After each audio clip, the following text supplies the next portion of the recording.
She didn't kneel. That was the first thing. Every Omega who had ever stood in front of Dorian Vale knelt. It was reflex. It was survival. It was 18 years of being told that the space between your knees and the floor was the only safe position for someone like you. Vera stood. Straight. Still. Both eyes open. Dorian smiled. The smile he used at sermons. Warm. Patient. The smile of a man who has never once in 30 years been told no by anyone who survived the telling. My dear, he said. Don't, she said. The entire council chamber went silent. 200 people holding their breath. Dorian tilted his head. Slow. Like a man correcting a child who doesn't know better yet. And then Cale Dawnridge, Alpha King of the Northern Reach. The man who had not spoken in 20 minutes stood up. He didn't draw a weapon. Didn't raise his voice. He just stood. And looked at Dorian, with the specific expression of a man who has run out of patience for theater. She said don't, Cale said. The smile faded. And everything that came after started right there. She didn't look like someone worth saving.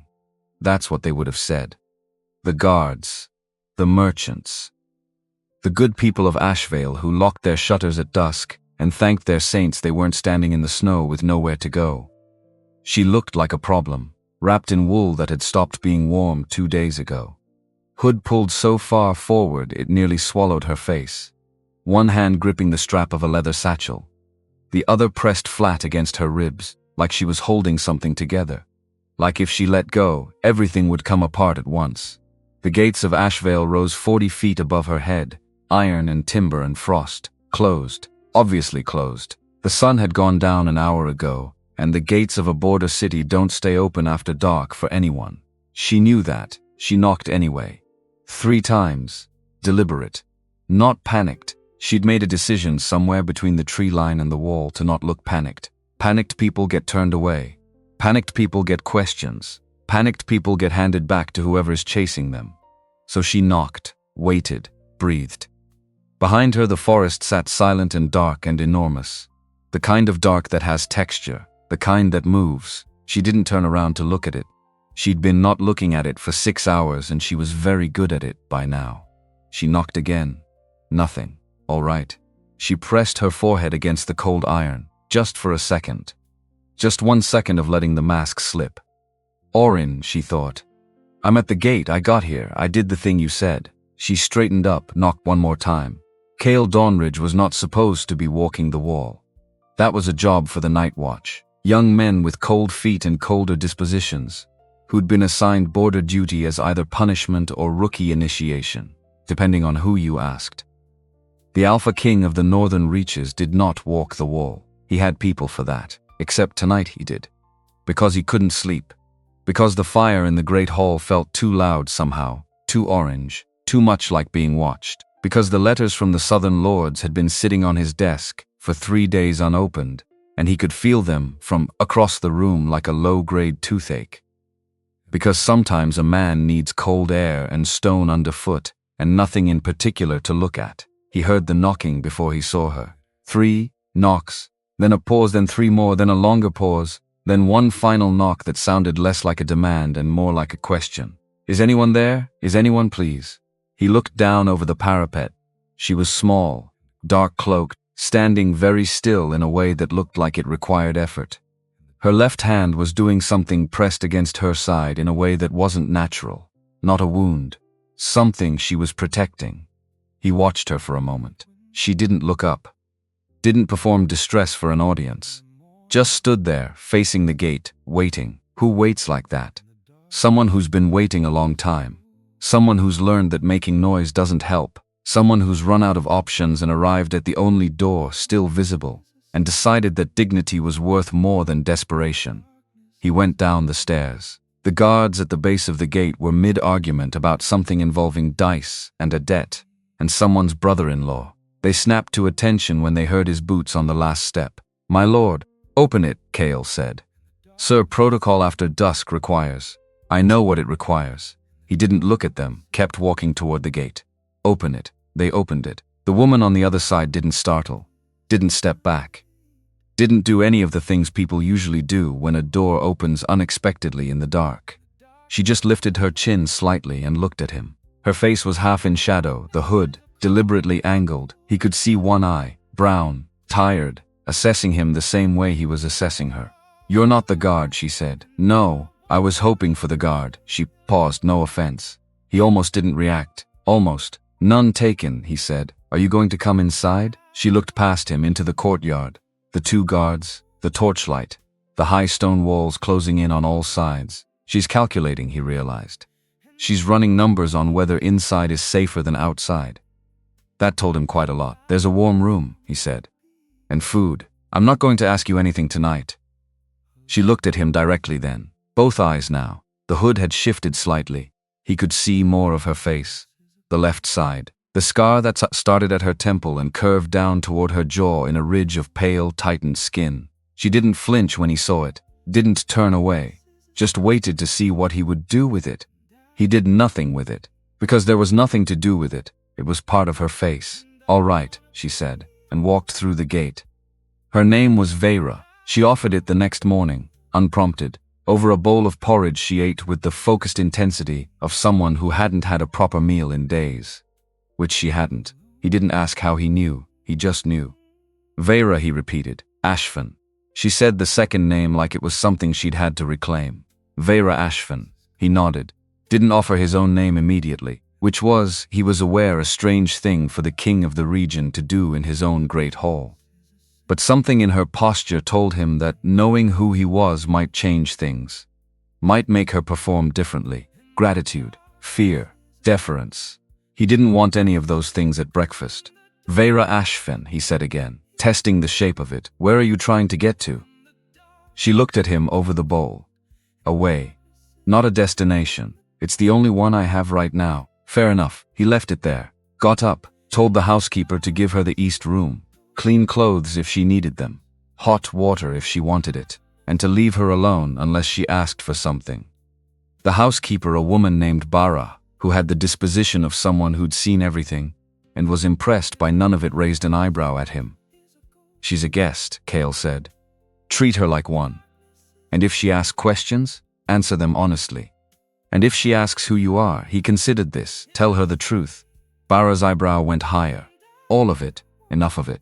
Vera did not ask who he was for 3 days. She existed in Greyvale Fortress the way a held breath exists in a room, present, contained, not taking up more space than necessary. She ate. She slept a lot, the sleep of someone catching up on a debt. She asked Bara for ink and paper on the second day, which Bara provided without comment, and she sat at the small desk in the east room for hours, with the door half open, writing in a hand that was precise and careful and fast. She walked the corridors sometimes, not exploring, more like memorizing exits. He noticed a lot of things, which was annoying. The way she always sat with her back to a wall. The way she went still when raised voices carried in from the training yard. The way she held the leather satchel, never letting it leave her immediate reach. Sleeping with it. Eating with it on the bench beside her. Like it was a person she was responsible for. On the third evening, he found her standing at the narrow window at the end of the east corridor, looking out at the mountains, the dark spill of pine forest below, the single road that wound down through the pass. She was watching the road. He stopped a few feet away. "They'll come from the north," she said, without turning around, without surprise in her voice. She'd heard him coming. Of course she had. "Who?" "The men Dorian sent." She paused. "You know who Dorian is." It wasn't a question, but it was. "Archpriest Dorian Vale," he said. "Head of the Church of Pale Light. Man who's been running the spiritual welfare of this kingdom for longer than I've been king." Spiritual welfare. Something moved in her voice. Quiet, precise. Like a knife finding the gap between two ribs. Yes, that's one way to say it. He came to stand beside her, looked out at the road. "You came from his direction," he said. "I came from his custody." She turned her head slightly toward him, not quite looking at him. "I was his property, technically, under the church's guardianship law. Unmated Omega, no family claim, no Alpha protect. The church takes responsibility for people like me." She let the words sit there, let him feel the shape of them. Dorian Vale took a particular interest. Silence. The wind came up outside, snow beginning again, fine and dry against the glass. "What's in the satchel?" he asked. She was quiet for a long moment. "Evidence," she said. She told him that night. They were in the great hall. Not because he'd invited her there, she'd appeared in the doorway while he was sitting by the fire working through correspondence. And she'd stood there for a second like she was deciding something. And then she'd come in and sat down in the chair across from him. Not close, not far. Exactly the distance of someone who'd done a calculation. He set the letters down. She opened the satchel. Inside a scroll, vellum, sealed with silver thread. She set it on the low table between them and looked at it for a moment like she was steeling herself, and then she unrolled it. He leaned forward. Names, dates, details written in a hand he recognized as hers, precise, fast, small, economical. Every name with a corresponding date, a corresponding note, brought to the Northern Priory.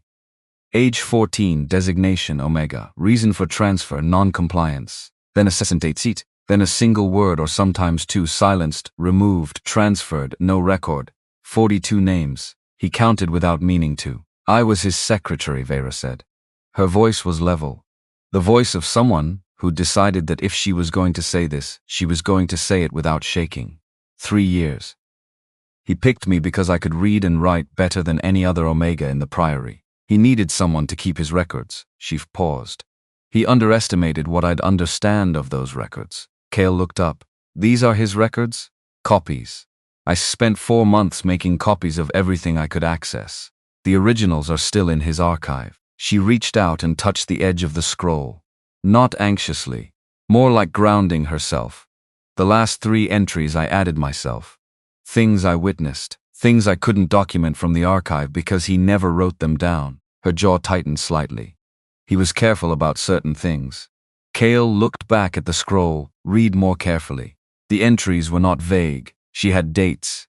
She had names of the lords who'd signed transfer documents. She had notes on payments made, careful, small notations in the margins that he recognized as accounting shorthand. The kind used by people trained in church record-keeping. She'd been thorough. He turned to the last page and stopped. The seal at the bottom of the page was not hers, not the church's. It was a royal seal. A seal he knew, had grown up knowing, had seen pressed into wax on 100 official documents throughout his childhood. His father's seal, dated 22 years ago, by authority of the Crown. The Church of Pale Light is hereby granted full and unrestricted authority over the welfare and disposition of unmated Omega persons within the Northern Reach, subject only to the Archpriest's discretion. His father's handwriting, his father's seal, his father's signature. Full and unrestricted authority. Subject only to the Archpriest's discretion, the permission to do to anyone. Cale set the scroll down. Carefully. Got up, walked to the fireplace. Stood with his back to her, one hand on the stone mantel, and looked at the fire. She didn't say anything. She let him have the silence. "My father built this." The thought arrived without warning, clear and cold. "My father handed Dorian the keys and walked away, and I inherited the kingdom. And I thought it was just governance. Hierarchy, the way things work." He'd known the church had broad powers. He'd never looked closely at how broad. Because looking closely at things is uncomfortable when you're young and new to a crown and you have 100 other fires to manage. He hadn't looked, and 42 names were on that scroll. He turned back around. Vera was watching him, steady. "How did you get out?" he asked. "He found out about the copies." She said it simply. Like reporting weather. Someone told him. "I don't know who. He came to my room at night with 2 guards and told me I was being reassigned to a priory in the far north." A beat. "There are no priories in the far north. There's nothing in the far north. He was going to make me one of the entries." She glanced at the scroll. "I had one night to figure out what to do, and I had a friend." Something shifted in her voice. Very small. Like a door closing gently. "Orin, he was young, 19. He'd been at the priory since he was 12, brought in when his village couldn't pay their tithe, and the church offered to take their unmated Omega in lieu of coin." She looked at her hands for a moment. He was kind. That was his whole character, really. Just relentlessly, stubbornly kind, in a place that punished kindness. Cale was quiet. He knew the escape routes, had memorized them in case they were ever needed. He'd been planning for years, not for himself, I think. He wasn't someone who believed his own life was worth the risk. He was planning in case someone else needed them. She reached into the satchel again, smaller this time. A piece of cloth folded carefully. She held it in both hands for a moment before she set it on the table. He leaned forward. A square of fine linen, embroidered in the corner. Careful, small stitching, a name, Alice, born the feast of St. Marin, year of the copper moon. His sister, Vera, said. She was taken when he was 14. He kept this. She touched the embroidered name very gently. He said if anything ever happened to him, someone should know she existed. Cale said nothing. We made it 2 days into the forest, Vera continued. Then they found us. 3 of Dorian's hunters. Fast and professional and completely unsurprised. She straightened. Orin told me to run. I told him no. He pushed the scroll into my hands and told me to run again. She swallowed once. I ran. The fire cracked. He died facing them, she said, so I could get here. So this she touched the scroll could mean something. The room held the silence for a long moment. How far behind you are they? Cale asked. I don't know. Days, maybe. They probably expected me to head south. I went north. Something that might have been dark humor moved through her eyes. People don't expect Omegas to run toward the border. Why not? Because there's nothing up here. No other Omegas. No sanctuaries. Just ice and stone and the Northern King. She looked at him directly. I took a gamble. He held her gaze. On what? That the Northern King might be different from every other authority figure I've met. Pause. I hadn't worked out what I'd do if I was wrong. He almost smiled. Not quite. You weren't wrong, he said. Twist 1. He went back to the scroll that night. Alone. The hole empty. The fire burning low. The scroll spread across the table with a candle at each end, throwing light on 42 names and his father's handwriting at the bottom of the final page. He read every entry. All of them. He was looking for something. Didn't know what until he found it. Page 11. Entry 37. Fennel Dawnridge. 14 years. Royal House. Transferred to Northern Priory by special arrangement following determination of Omega designation. Condition of transfer. Complete severance from family record. Reason for removal. Alpha heir requires clean succession. Non-negotiable. Date of transfer. 7th day. Month of frost. The year of the Grey Wolf. Status. Resolved. The candle flame blurred. He blinked. Hard. Looked at the date again. The year of the Grey Wolf. He'd been 12. Newly crowned. His father dead of fever. The crown placed on his head in a ceremony he barely remembered because he was still in shock. And then 3 weeks later, Fennel. His sister, 14 years old.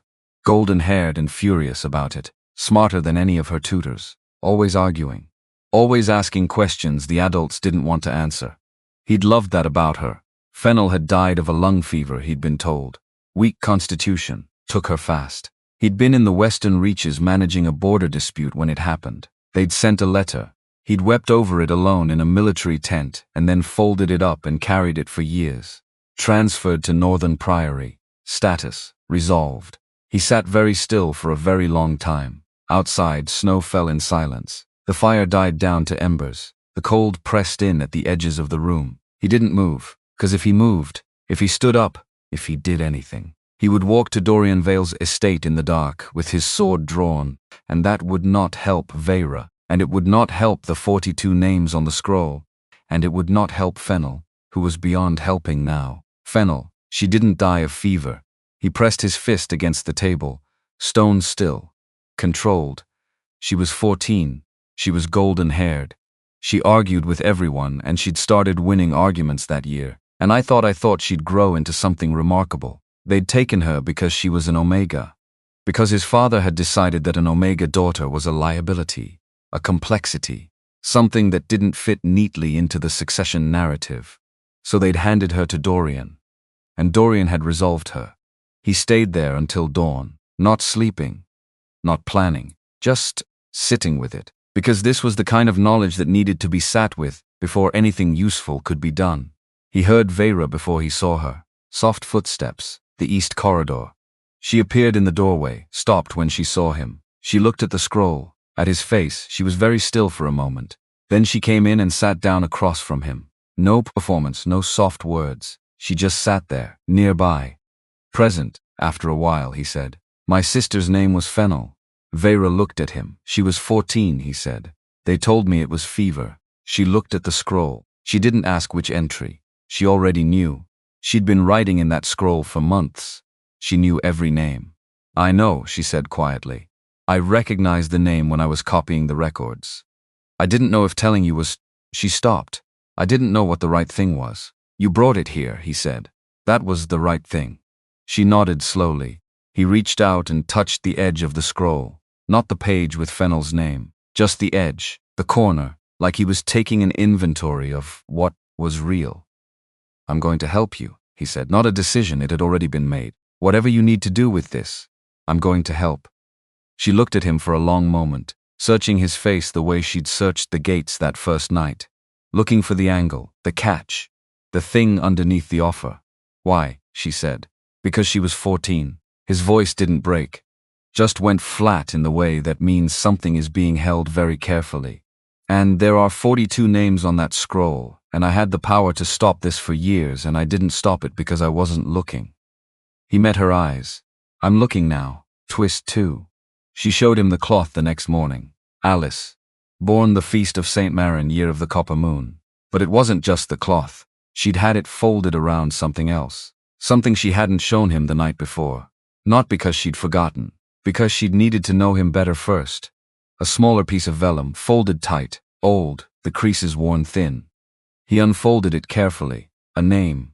A date. A single line of writing in a child's uneven hand, painstaking, unpracticed. Like someone who'd taught themselves to write without a teacher. My name is Alice. I am real. I was here. He read it twice. Looked up at Vera. Oren found this tucked into the wall of the room where she'd been kept, Vera said. He told me she'd scratched it there with a nail first, then written it on the paper and left the paper in case no one ever found the scratching. She swallowed. He took it when they moved him, kept it for 7 years. He said she stopped, breathed. He said someone should know she tried. Cale set the paper down on the table, very carefully, treated it like what it was, evidence, proof of life, the record of a person who knew she might be erased and refused to go quietly. I was here. How many people know about this scroll? He asked. 3. Me, Oren. She looked at him. And now you, Dorian? He knows I took something. He doesn't know what. He knows I was in the archives, but he doesn't know for how long or what I was able to copy before he found out. She paused. He thinks I'm running with fragments. He doesn't know I have the full record. Cale absorbed this. That's an advantage, he said. I know, small, but real. I know that too. She reached out and took Alice's note back, folded it into the cloth with the same care she'd shown in putting it away the first time. I promised Oren the night we ran that I would make sure these names meant something, that they wouldn't just, she pressed the cloth flat against her palm, disappear. The way he thought they had. They won't, Cale said. She looked at him. Not with hope, with something more cautious than hope, wariness, with a door cracked open. You sound sure, she said. I am. You haven't heard the whole plan yet. I don't need to yet. He pushed back from the table. Right now I need you to eat something and I need to review the border rotation schedules. Because if Dorian's hunters are following your trail north, they'll reach Ashveil in 2 days. He moved toward the door, stopped. Are you a fast rider? She blinked. Reasonably. Become very fast, he said. We may need to leave quickly. They came the following morning. Not 2 days. 1. The guard on the east parapet spotted them at first light. 3 riders, moving fast. Church colors silver and white visible even in the gray pre-dawn. And behind them, a 4th rider carrying a flag of formal parley. Not hunters coming to drag her back. Something more considered than that. A messenger. An official visit. Cale was told before breakfast. He told Vera before the messenger reached the gate. She was already dressed. Already had the satchel. She moved without panic but with the efficiency of someone who had rehearsed exactly this scenario. The cellar route? She asked Bara, who was standing in the doorway with the expression of someone who had definitely seen everything now. 3rd door past the kitchen, Bara said. Stone stairs go left at the bottom. There's a room with a locked door, keys above the frame. She paused. Don't touch the cheese aging on the shelves. I mean it. I'll be fine, Vera said. I know you will, Bara said, in a tone that suggested she'd decided this the moment Vera had asked for ink and paper on day 2. Vera looked at Cale. Don't let them in, she said. I wasn't planning to. I mean, don't let them see anything in the hall. The scroll was on the table last night. It's in my study, locked. She looked at him for a moment. This man who'd opened a gate at midnight and hadn't asked for explanations, who'd read 42 names and sat with them until dawn, who'd said, "I'm looking now," with the weight of someone who understood what not looking had cost. "Be careful," she said. "Dorian's messages are always polite. I know how he writes." "Then you know that's when he's most dangerous." She turned and walked toward the kitchen without looking back, controlled, fast. Like she'd been doing this her whole life. Because she has, he thought. In one way or another. He straightened his coat, went to meet the messenger. The letter was short, beautiful handwriting, heavy vellum, sealed with the triple flame crest of the Church of Pale Light. To His Grace, Cale Dawnridge, Alpha King of the Northern Reach. Greetings in the name of the Pale Light and in fellowship of the Crown. It has come to our attention that a woman of the Church's guardianship may have sought refuge within your territory. We trust this was an act of hospitality rather than intent, and we anticipate your cooperation in returning her safely to the care and protection she is entitled to under the laws of this kingdom. We are confident that a man of your standing understands the importance of the Church's guardianship role, and would not wish to complicate the existing harmony between Crown and Church. In faith and friendship, Archpriest Dorian Vale. Cale read it twice. Complicate the existing harmony. There it was, the silk-wrapped threat, the hand beneath the velvet glove. He folded the letter, set it down, looked at the messenger, a young man in silver-trimmed livery, who was trying very hard to look like he wasn't scared. "Tell the Archpriest," Cale said, very calmly, "that I have received his letter, and I appreciate his concern." The messenger waited. "That's all," Cale said. "My lord, he'll want the Archpriest will expect. He'll get my reply when I've considered the matter." Cale stood, "Which I will do in my own time, in my own way." He looked at the messenger steadily. "Tell him also that guests of Greyvale Fortress are under my protection while they are here. Church law doesn't extend past my walls, he knows that. But sometimes people need to be reminded of what they know." The messenger left. Cale went to find Vera. She was in the cellar, not hiding, standing at the far wall with her back against the stone, the satchel over her shoulder, looking at the door like she was planning what she'd do if it opened with the wrong person on the other side. She looked up when she heard his boots, read his face before he said anything. "They were here for me," she said. "They were here with a letter," he said, polite, concerned, absolutely certain I would hand you over, and I sent them away. He was quiet a moment. "That won't hold," she said. "No," he agreed. "It won't. How long? Days. Maybe less." He leaned against the doorframe, looked at her. "We need to move." "Where?" "There's a man in the central reaches. Lord Commander Idris Vale. He runs the territorial court, independent of the Church. If anyone in this kingdom can receive that scroll as formal evidence and act on it, it's him." She studied him. "You trust him?" "I trust that he's honest. That's rarer and more useful than trust." "How far?" 3 days' ride. Fast." "When?" He looked at her, at the satchel, at the cloth she still held in one hand, Orin's inheritance, Alice's proof, the record of everyone who'd been erased. "Midnight," he said. "Pack only what matters." She looked down at the cloth in her hand. "This is all that matters," she said. They rode out at midnight. No torches, no announcement. Just 2 horses moving quietly through the gate that Barra had arranged to have inconveniently unguarded for exactly 17 minutes. The forest swallowed them, and behind them Greyvale's lights grew small and distant and finally disappeared, and there was only darkness and the cold and the sound of 2 horses finding their pace together. Vera didn't look back. She'd learned not to. Looking back meant mourning what you were leaving, and she didn't have room for that. Not yet. Not until this was finished. She looked forward, at the dark road, at the shape of the mountains ahead, massive and indifferent against the sky. "Orin," she thought, "I'm still moving. I'm still doing the thing you said." The horses found a rhythm, and the road opened ahead of them. Long and uncertain, and for the first time in weeks entirely their own choice. She told him about Orin's sister that first night of the road. Not because he asked, because they'd stopped in a hollow off the trail, horses resting, no fire too risky, and the silence had the kind of weight that sometimes makes people talk. Her name was Alice, Vera said. Her voice was quiet, flat against the cold air. She was brought in when Oren was 14. The village couldn't pay tithe. Standard arrangement. She paused. Standard. I hate that word now. I've spent 3 years writing standard arrangement in church records, and I hate what it means. Cale was sitting with his back against a tree. He didn't move. Oren never knew what happened to her. She was there, and then she was transferred, and then nothing. No record he could access. He spent years trying to find documentation, and the record had just... She made a small gesture, gone, which told him everything he needed to know. But you found it. The archives go deep, she said. And I had 3 years in access, and I am very patient when I need to be. Something moved through her voice. Not quite pride. Something harder than that. Determination that had worn itself smooth through use. Her entry is on page 9. I almost missed it. The handwriting on that page was different one of Dorian's predecessors, before Vale took over, but it was there. Does it say what happened to her? A beat.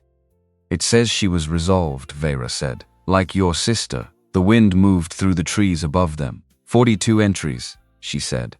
42 times someone wrote resolved like it was a bookkeeping term. Like it was just tidying up a ledger. She looked at the sky. I started writing down names because I thought someone should. That's all. I didn't plan to run. I thought I'd write them down and find some way to get the record out without anyone knowing it was me. A short exhale. Then Dorian found out I'd been in the archive, and I realized there was no version of this where I stayed. You saved yourself and the scroll, Cale said. I saved the scroll, she said. Oren saved me. He thought about arguing with that, decided against it. She'd tell him when she was ready for a different framing. How did you know to go north? He asked instead. She almost smiled.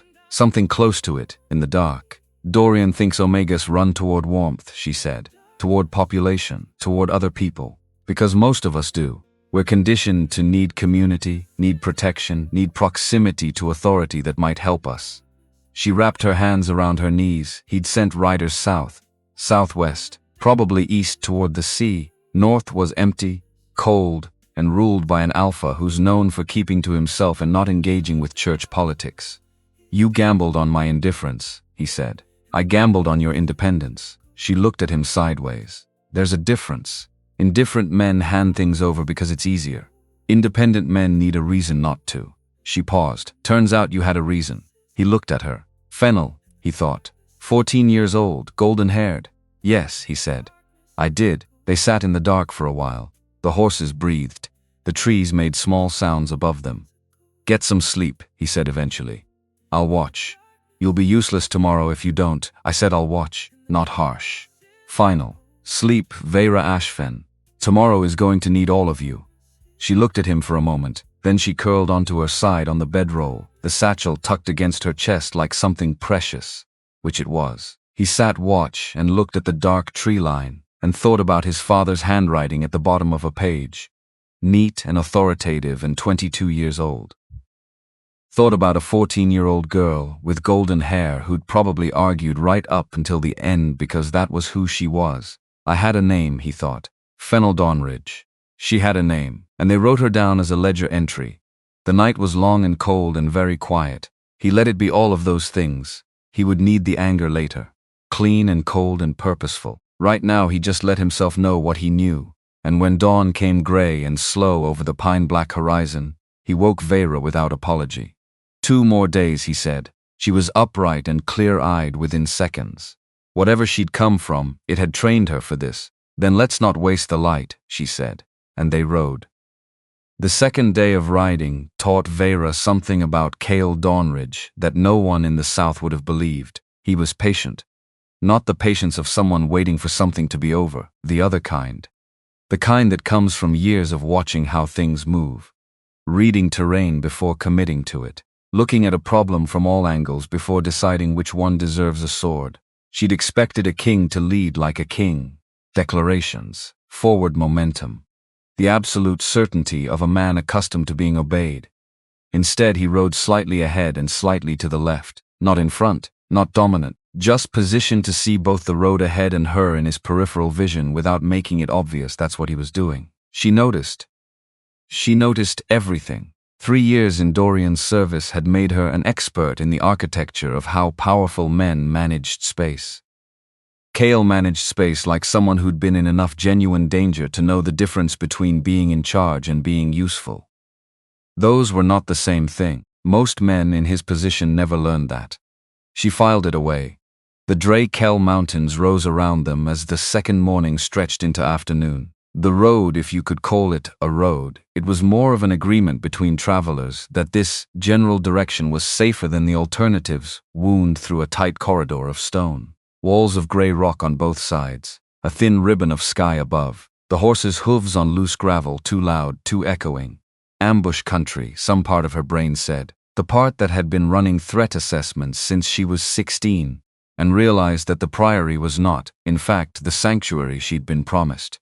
She looked at the walls, at the shadows between rocks, at the point 30 yards ahead where the corridor bent sharp left and you couldn't see what was around the corner. Kale had already slowed. He felt it too. They looked at each other. No words. He tilted his head slightly left. She looked. A narrower path. Steeper. Rocky enough to slow horses down.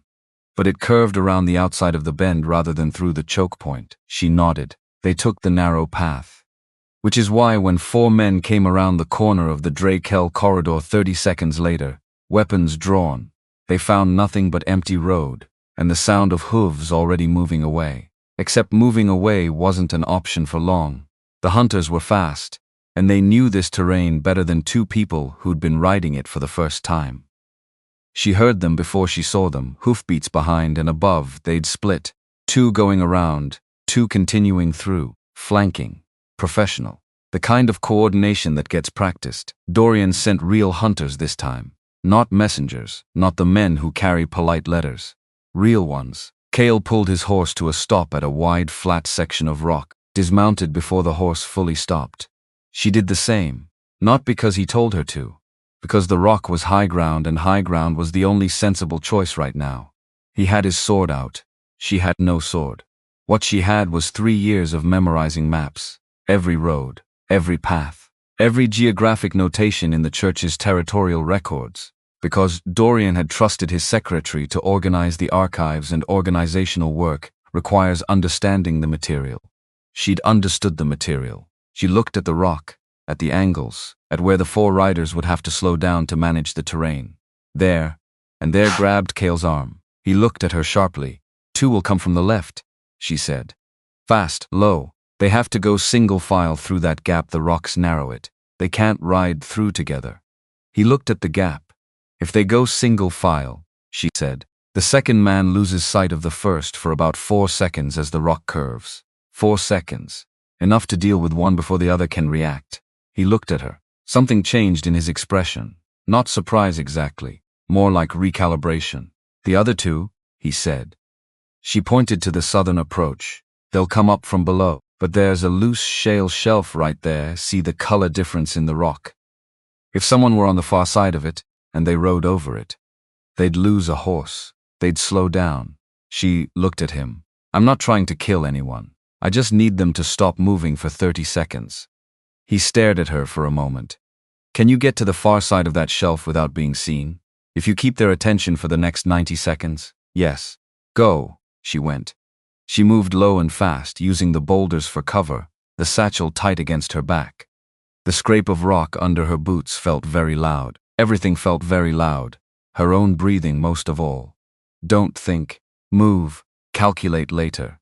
She reached the far side of the shale shelf just as the first rider appeared at the southern approach. Heard the second close behind. She pressed herself flat against the rock. They rode fast. Confident. Sure, they had the high ground covered because their partners had gone to deal with it. First horse hit the shale shelf at a canter. The shale moved. The horse stumbled, lurched sideways. The rider went forward over the neck, grabbed the mane, held on barely, but the pace broke completely. The second rider had to pull up hard to avoid a collision. Both horses now picking their way through suddenly unstable ground. Slow. Cautious. Exactly what she needed. She looked toward the left approach. 1 man down. She couldn't see Kale. Then she could, moving behind the second rider, who hadn't noticed him yet. She grabbed a rock the size of her fist and threw it at the far wall. Hard. It cracked like a shot in the narrow space. Both riders on the south approach looked up at the sound. Kale moved. It was 30 seconds of very concentrated violence.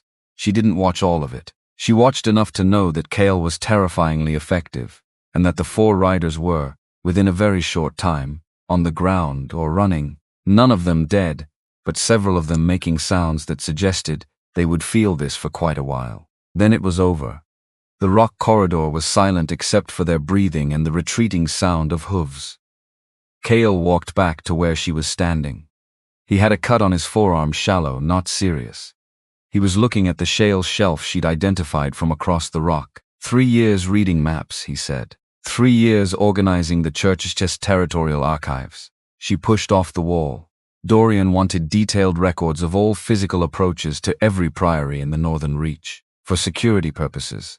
A pause, his. And you memorized them. I organized them.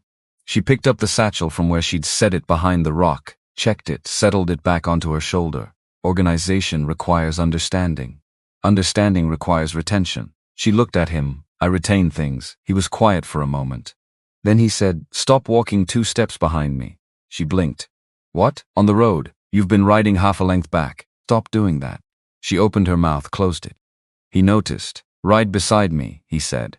"You just identified a tactical advantage I missed. I'd like to be able to hear you when that happens again." She looked at him. He looked back. Waiting. "All right," she said. They retrieved the horses, checked them, rode on, side by side. The abandoned chapel appeared on the second night like something the forest had been keeping in reserve. Stone walls, still standing. Roof mostly intact. The altar stripped long ago, the icons removed, the pews rotted to splinters. But the walls were thick, and the door still closed, and there was an old fire ring in the center of the main room that someone had used recently enough that the ash wasn't fully cold. Traveler's luck. Or the gods' sense of irony, given the circumstances. They made camp without discussion. Kale took the horses to the small stone, leaned to behind the chapel enough cover to keep them out of sight. Vera built a fire. Small. Just enough light. She'd done this before. Not out here, but close enough. She had the scroll out when he came back. Not reading it, just sitting with it in her lap. The way you sit with something heavy when you need to hold the weight for a while. He sat down across the fire from her. "Tomorrow we reach the central reaches," he said. "How early?" "Mid-morning if we start at first light. Midday if we don't. Then first light." He nodded, looked at the fire. She looked at the scroll. "I've been thinking about Idris Vale," she said. "And I've read the correspondence between the church and the territorial court for 3 years. Dorian's letters to Idris are different from his letters to other officials." She smoothed a crease in the vellum. "Most officials he writes to them with warmth. Reminds them of shared history, common values, the importance of unity." She glanced up. "Idris he writes to formally. Correctly, keeps the correct distance. No warmth at all." Kale was quiet, listening. "There are 2 reasons a man like Dorian writes to someone formally," she said. "Either they're unimportant enough not to need managing, or they're dangerous enough that getting too close is a liability. Idris isn't unimportant. No." She looked back at the scroll. "Which means Dorian is careful around him. Which means Idris has something Dorian can't easily neutralize." She paused. "Or something Dorian is waiting to use." Kale picked up a stick, turned it in his hands. "You think there's a complication," he said. "I think there's always a complication." She rolled the scroll closed, set it in the satchel. "But a man Dorian is careful around is more useful to us than a man Dorian owns. So we go."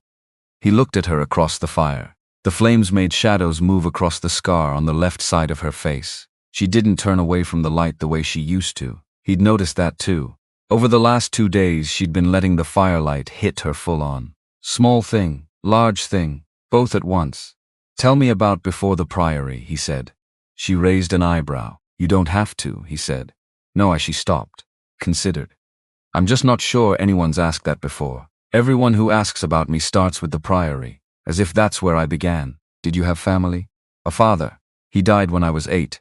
Lung fever, the real kind." Something moved through her eyes. "My mother was beta. She had no legal standing after his death. The church offered to take me into guardianship, and she was told it was the best option for an Omega child without a male protector."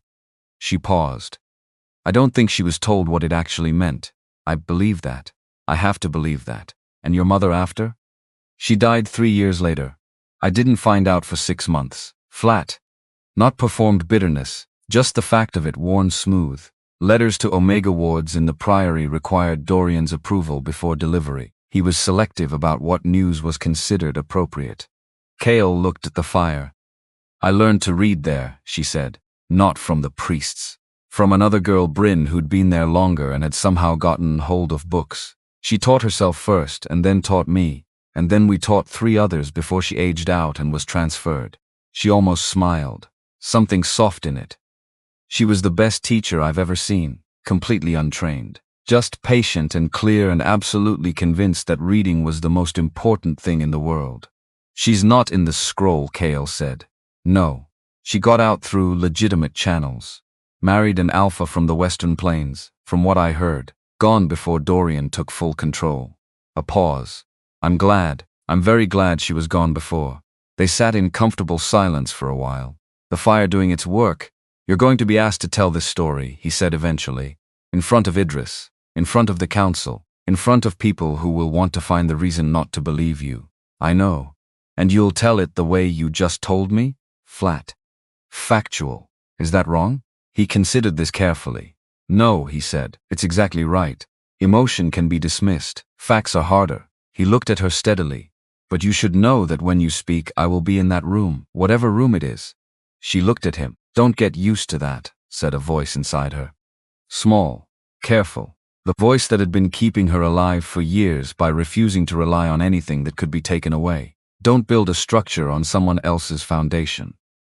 But another part of her quieter and somehow more honest thought, he sat with 42 names until dawn. He burned Dorian's letter in front of the messenger. He moved to the right of me on that mountain without being asked. She didn't say any of it. Get some sleep, she said instead. I'll take first watch, you don't need to. I know I don't need to. She looked at him evenly. But the ambush today tells us they're tracking us. So someone should watch, and I'm not tired yet. She tilted her head slightly. Unless you think a woman can't stand a 2-hour watch. I think a woman who redirected 2 horses, with a thrown rock and a shale shelf can probably manage a night watch, he said. And there was something in his voice that was almost, she thought, almost warmth. Almost. She looked away before she could be sure. Sleep, she said. She watched. And outside, the forest was very still, and the stars were out in their thousands, and somewhere ahead was a city and a court, and the hardest conversation she'd ever have to have, and she sat with all of it and let it be what it was. Orin, she thought. Still moving, I promise. They reached the central reaches the next morning. Idris Vale's seat was not a grand court. That was the first thing that surprised her. She'd built it up in her imagination, the territorial court, the last check on power in Valdenmoor that existed outside the church's reach, into something imposing. Something that matched its importance. It was a large stone building at the edge of a mid-sized city. Practical, clean, no ornament. The kind of architecture that said we are here to do a job and the job matters more than the appearance. She liked it immediately. The clerk who received them at the door was efficient and slightly suspicious. He asked Kale's name. Kale gave it. The clerk's efficient, slightly suspicious expression became slightly different, wider in the eyes. He asked them to wait. They waited 4 minutes. Then Idris Vale appeared in the doorway of his private chamber and looked at them with the expression of a man who had seen quite a lot in 64 years and was trying to determine which category this fell into. He was smaller than she'd expected. Lean, white-haired, eyes like steel-gray pebbles, flat and hard and precise. Dornridge, he said. Not warmly, but not coldly either, just acknowledging a fact. Vale. Kale gestured toward her. This is Vera Ashveil. She has evidence of crimes committed over 12 years by Archpriest Dorian Vale. We need a formal court record and a path to the full council. Idris looked at her. She looked back. Come in, he said. Both of you. She laid out the scroll on his desk.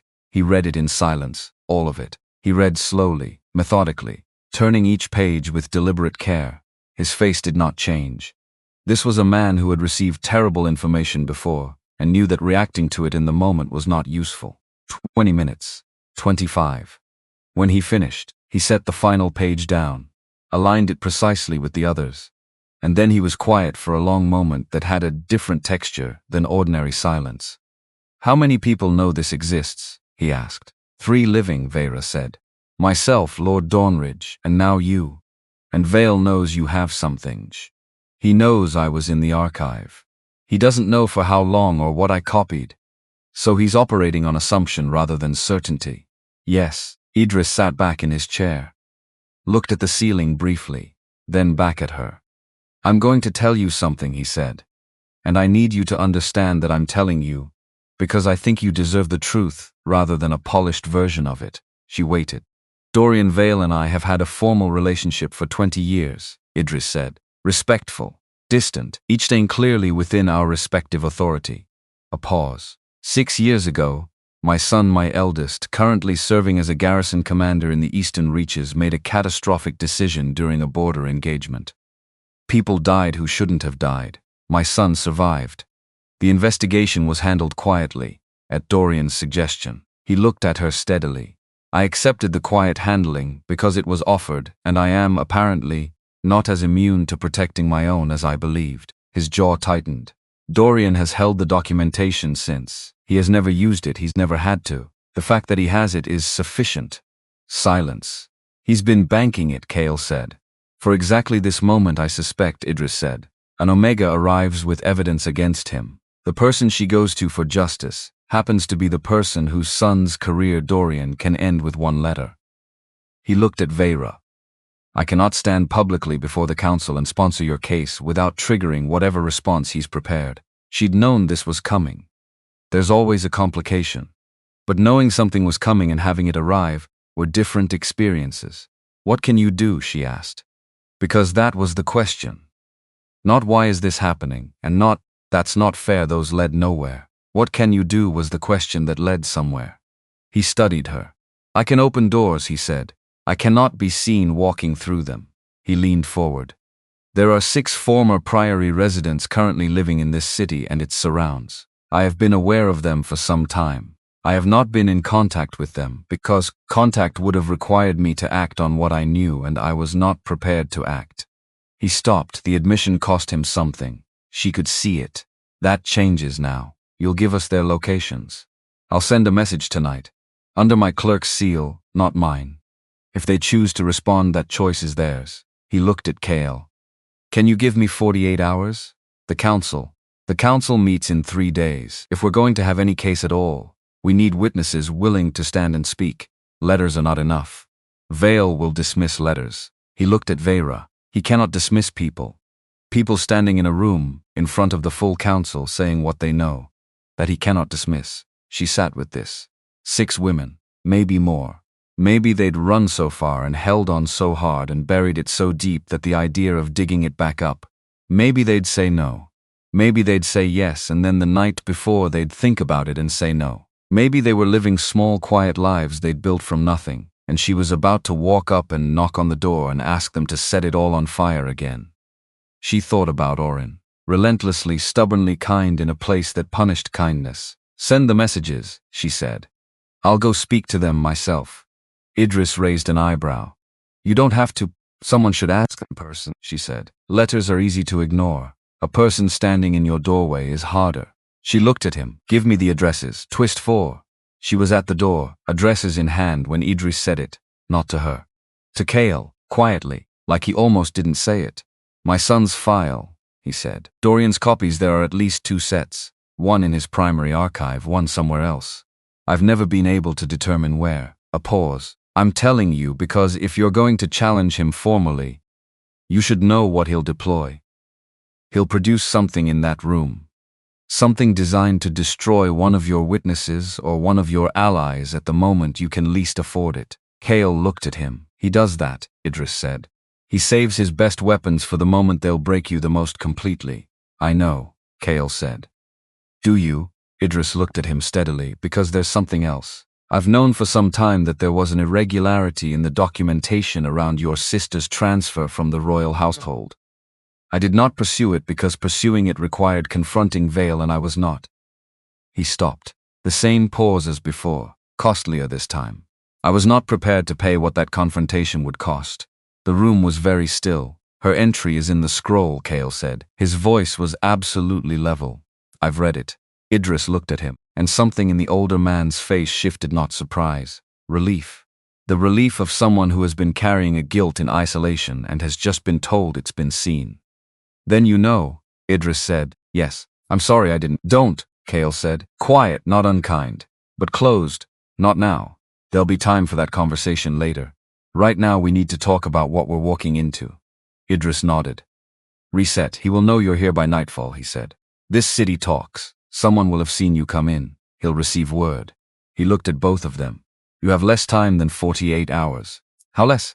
Assume half, 24 hours. To find 6 strangers and ask them to do the most dangerous thing they'd ever been asked to do. She picked up the list of addresses, and she walked out into a city she'd never been to, carrying a list of names and the absolute refusal to leave without them. The first woman's name was Dale. She opened the door 2 inches, chain still on, one eye visible, tired, assessing. Vera knew that look. She'd made that look in mirrors for 3 years. My name is Vevra Ashveil, she said. I was at the Northern Priory. I have the full archive. She paused. I have your entry. Silence. Then, how did you find me? Idris Vale gave me this address. The door didn't open wider, but it didn't close either. Vale, the woman said. He's known all this time, yes, and he did nothing. Yes, no softening of it, no explanation. Just the fact. Another silence. What do you want? Dale asked. I want you to come to the council hearing in 2 days and tell them what happened to you. Vera kept her voice steady. I know what I'm asking. I know it costs everything, and I know no one has the right to ask it. But I'm asking.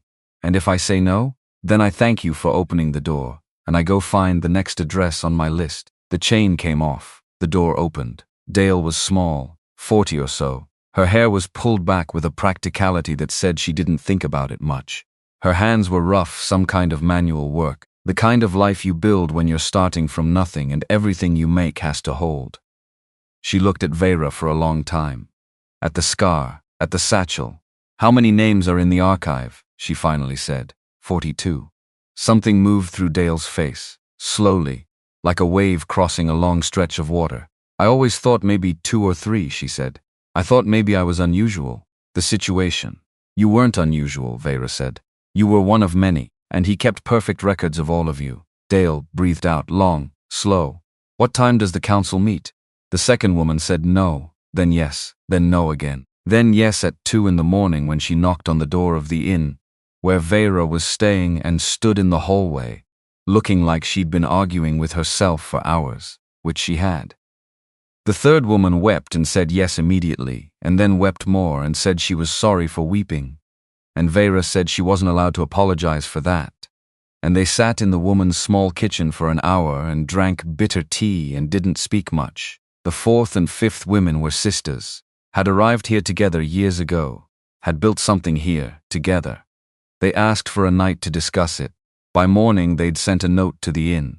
We'll be there. The sixth woman wasn't home.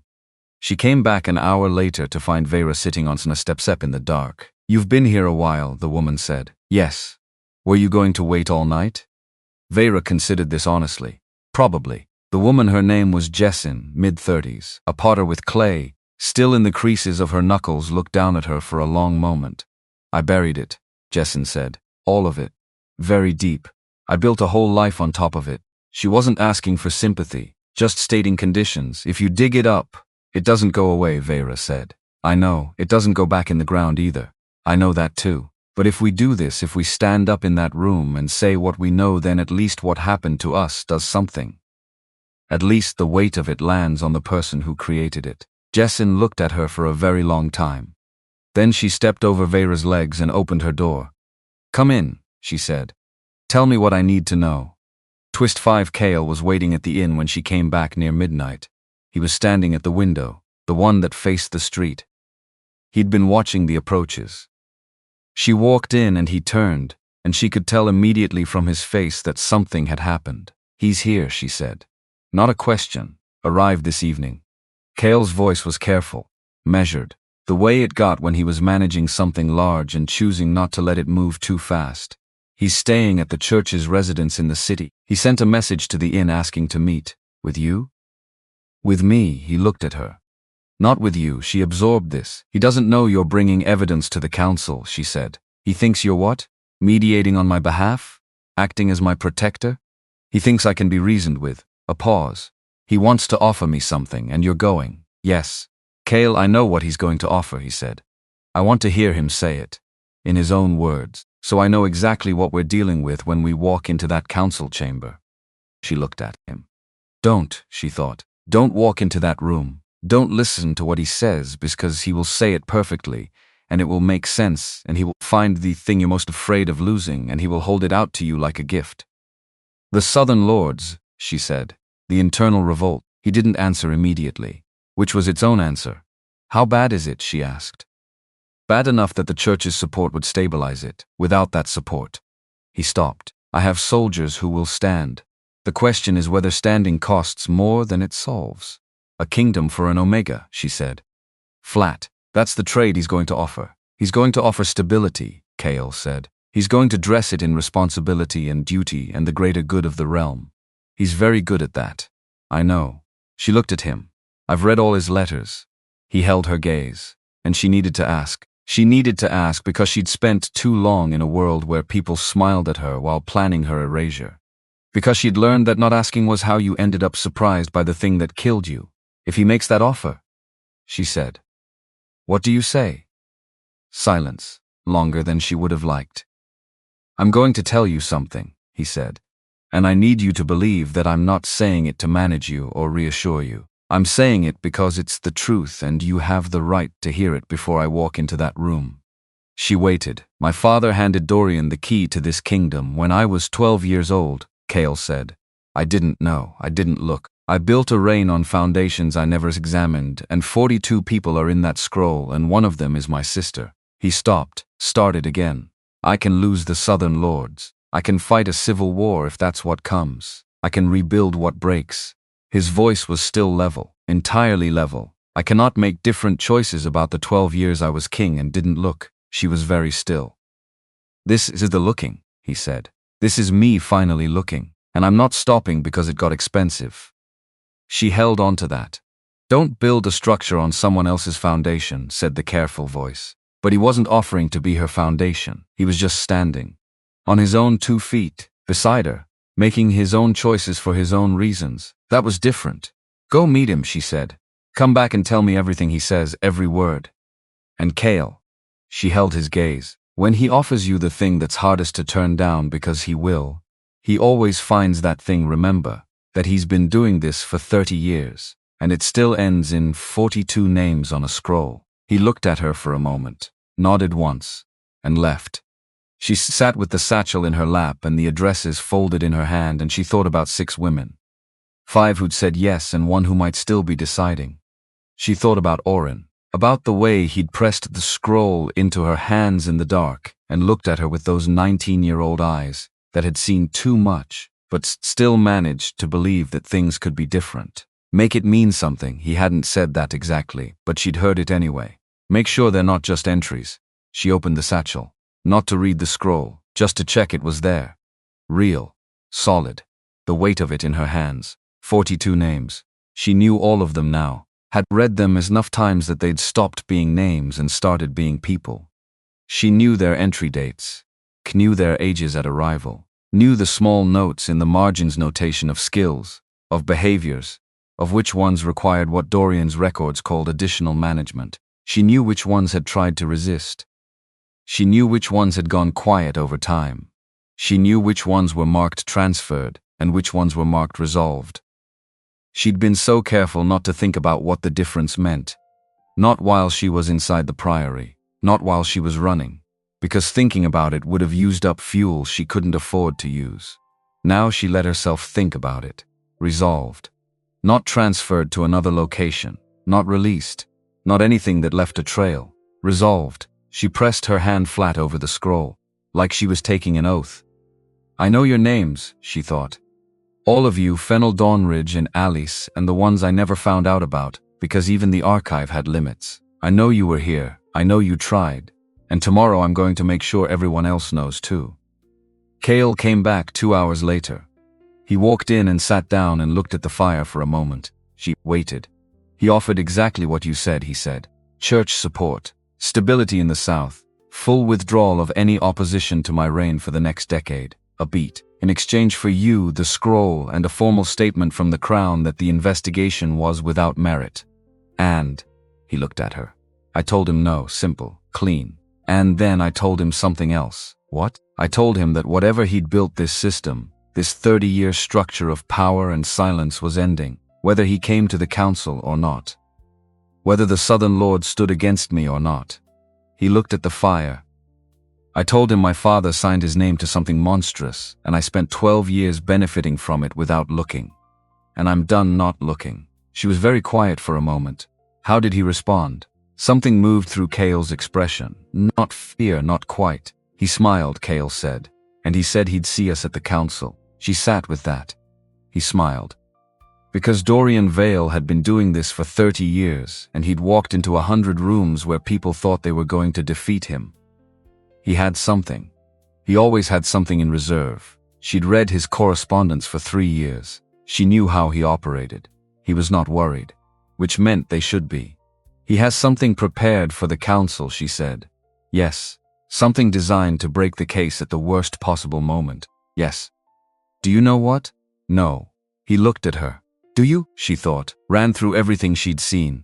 Every letter, every document, every notation in the archive. Everything she'd memorized in 3 years of organizing his records. And then slowly something occurred to her. Something she'd catalogued and filed and cross-referenced and never quite connected to now. Because now hadn't existed then. There's a second set of records, she said. What? Not the archive I copied from. A different set. He called them, he had a term for them. Covenant files. I never accessed them directly. They were in a separate locked room. I didn't have the key. She was thinking fast. But I inventoried everything that went in and out of that room for 3 years. And the items that went in they were correspondence, mostly, letters. Not the kind you keep for administrative purposes. The kind you keep for leverage, Cale said. He's going to produce something in that council chamber, she said. Something personal. Something about one of our witnesses or about you or about Idris. Something designed to make the people in that room look at us and wonder if we're telling the truth. Can we get ahead of it? She thought about the locked room, the inventory she'd kept, what she knew about the contents even without direct access. Maybe, she said, but we'd need to know which direction he's going to come from, and we don't know that. No. She looked at him. But I know someone who might. He Idris, she said. He said the documentation about his son is somewhere he's never been able to locate, but he knows it exists. He knows what it contains. She sat forward.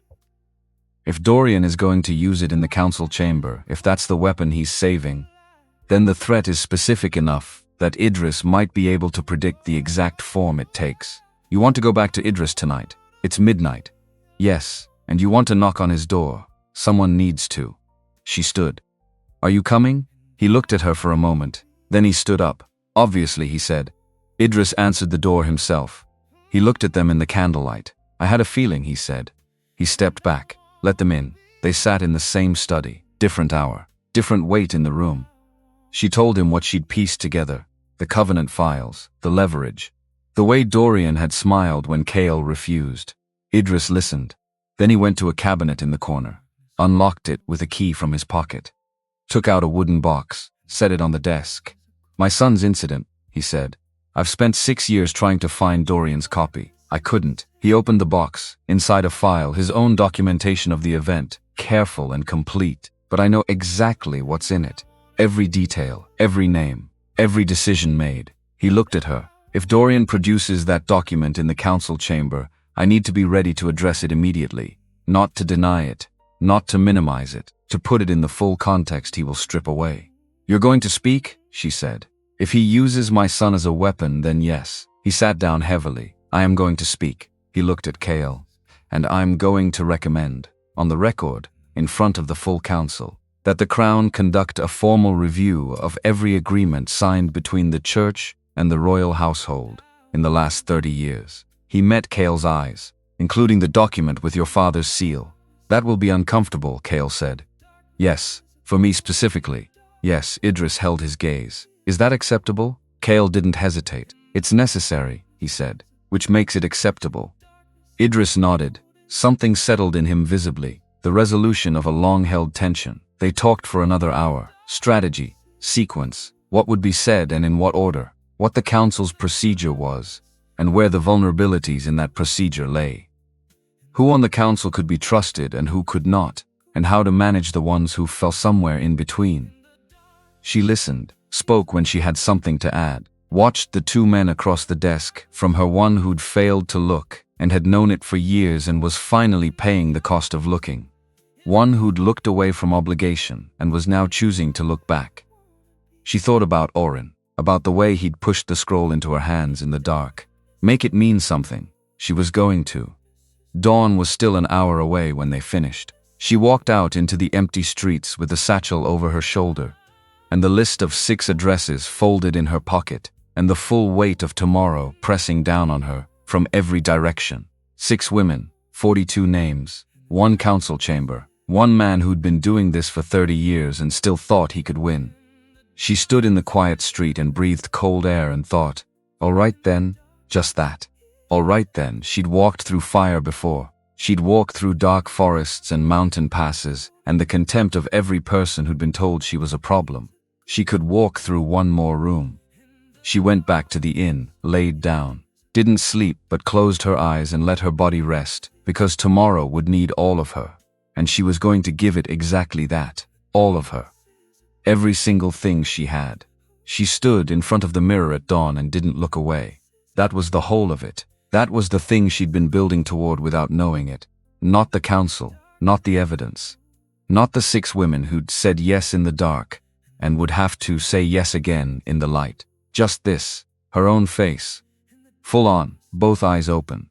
The scar started at her left temple, curved down across her cheekbone, ended at the line of her jaw in a ridge of pale, tightened skin that had healed wrong because there'd been no one to treat it properly. No healer had been called after the fire. Because the fire had been deliberate, and deliberate fires don't come with healers. They come with cover stories. She'd spent 3 years turning her face away from mirrors, away from light, away from the reflexive flinch she saw in other people's eyes before they could control it. She was done turning away. The scar was part of her face. Her face was part of her. And she was walking into the most important room she'd ever entered in her life. She dropped the cloth she'd habitually reached for. Let it fall, opened the door and walked out into the corridor. Kamkael was in the hallway, already dressed. He looked up when she came out. His eyes moved to her face, both sides of it, and then he looked at her the same way he always looked at her, directly. Without adjustment. Ready? He said. No. Let's go anyway. The council chamber was everything the territorial court building was not.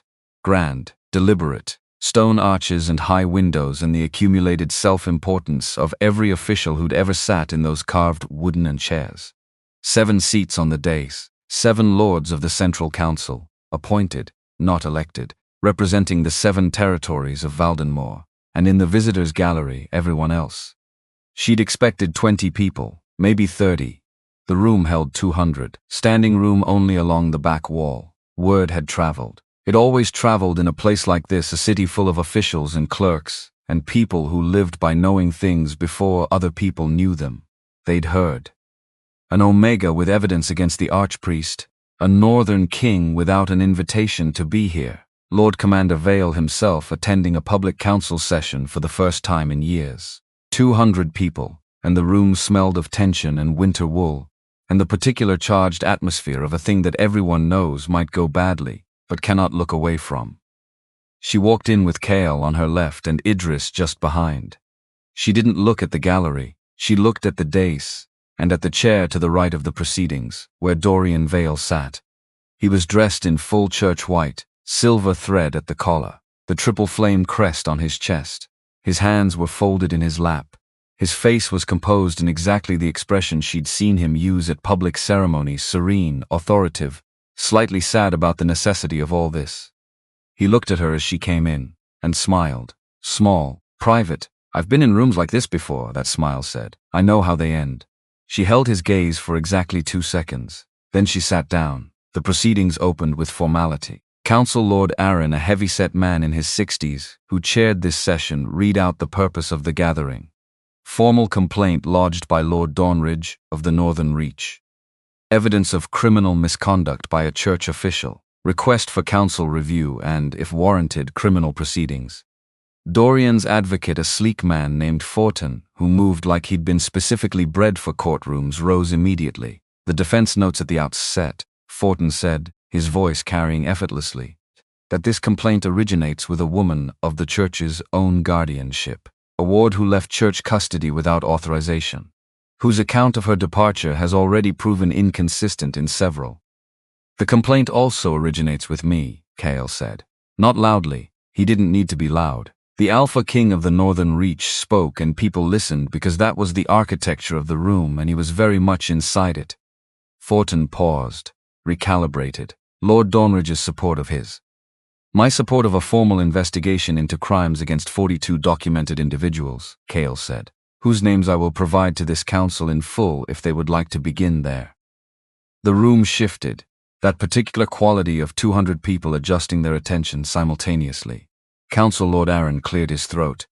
The council will hear the evidence. In order, beginning with the primary witness. She stood up. She'd rehearsed nothing, deliberately. Rehearsed testimony sounds rehearsed. Rehearsed testimony gives advocates room to ask why certain things were included and certain things were left out. Rehearsed testimony is a performance. And performances can be critiqued and dismantled and turned into evidence of preparation, which can be turned into evidence of agenda, which can be turned into a question about truthfulness. She was just going to tell them what happened, in the order it happened, starting from the beginning. My name is Vera Ashveil, she said. I was brought into the Church of Pale Light's guardianship at the age of 8 following the death of my father. I resided at the Northern Priory from age 8 to age 26. She paused. During the final 3 years of that time, I served as personal secretary to Archpriest Dorian Vale.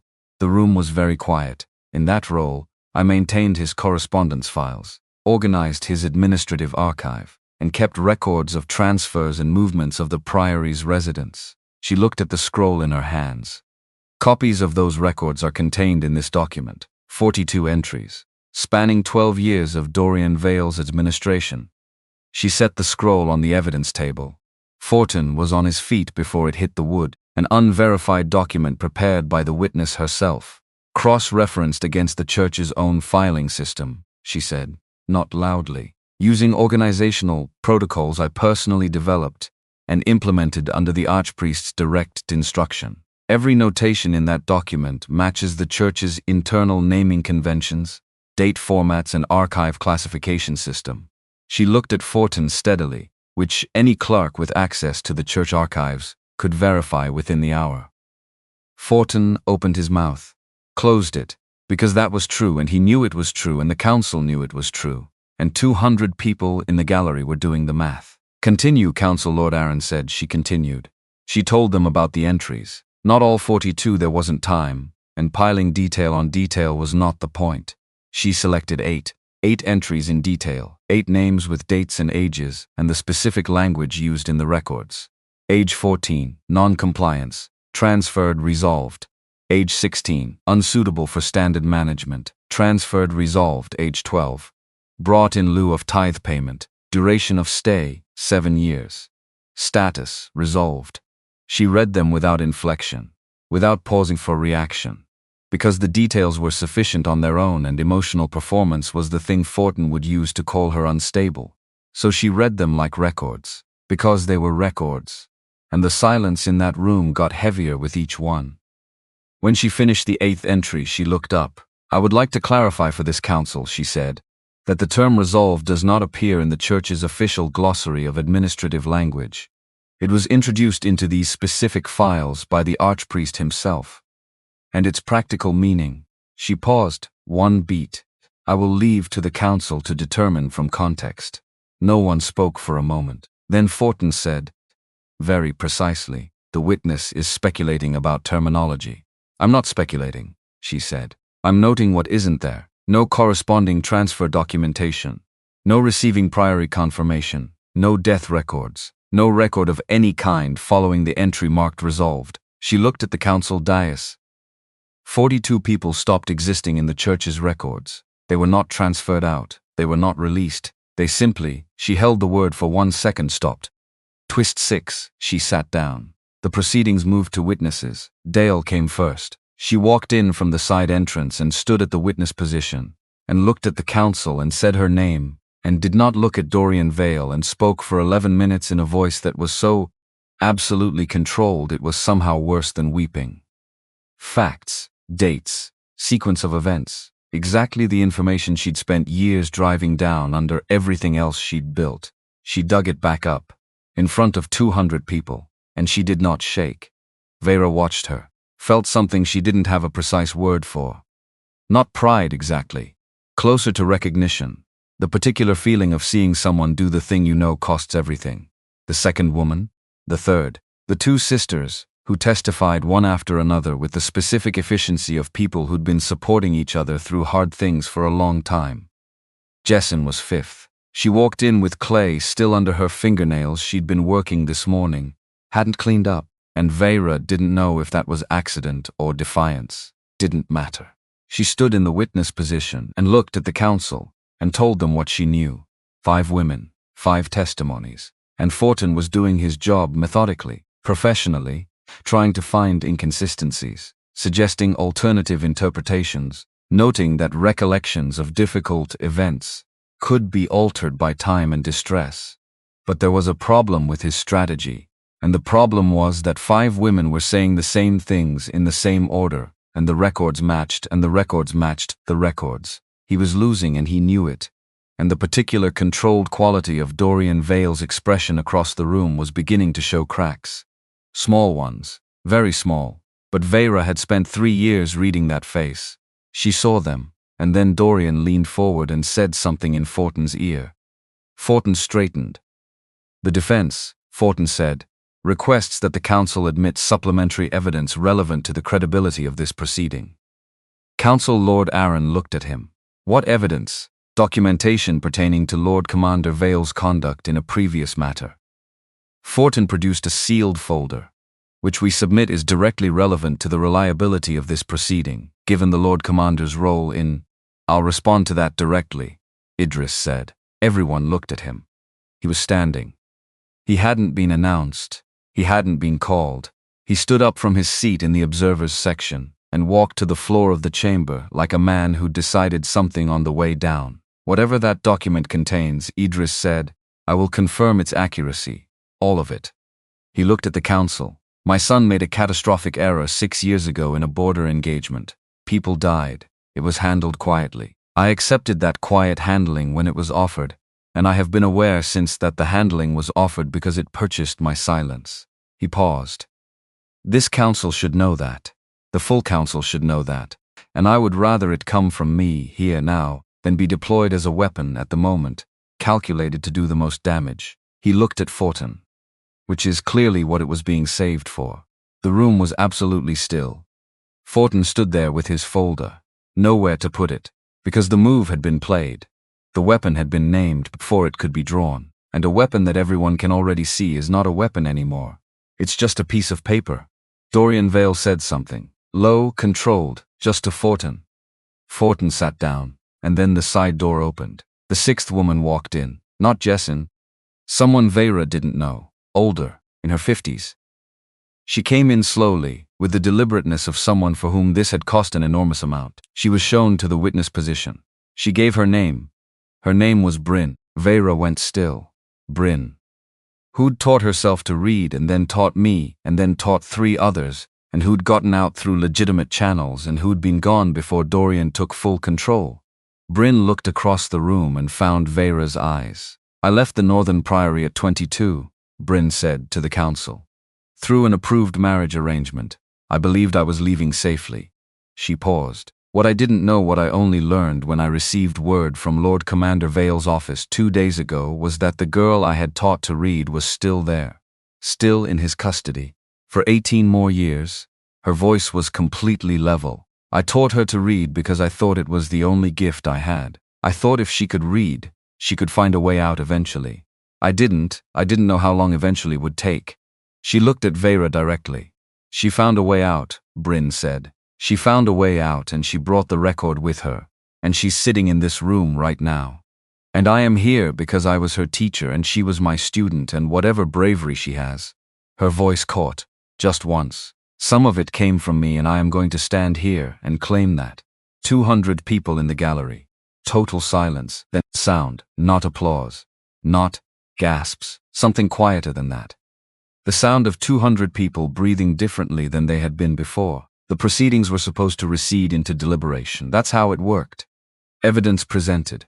Witnesses heard. Counsel retires to deliberate. Returns with a recommendation. Formal and orderly and taking days, except. Dorian Vale stood up. He didn't ask for the floor. He just stood up.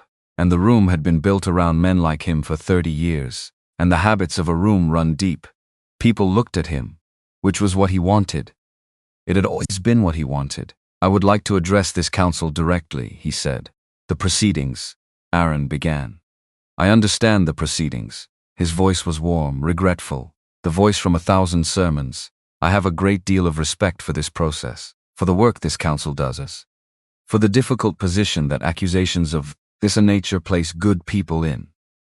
He looked around the room with the expression of a man pained by all this unpleasantness. I want only to say to this council, and to the people in this room, that what you have heard today is the account of a troubled woman who spent 18 years in difficult circumstances, who has experienced real pain, whose pain I do not dismiss. He paused.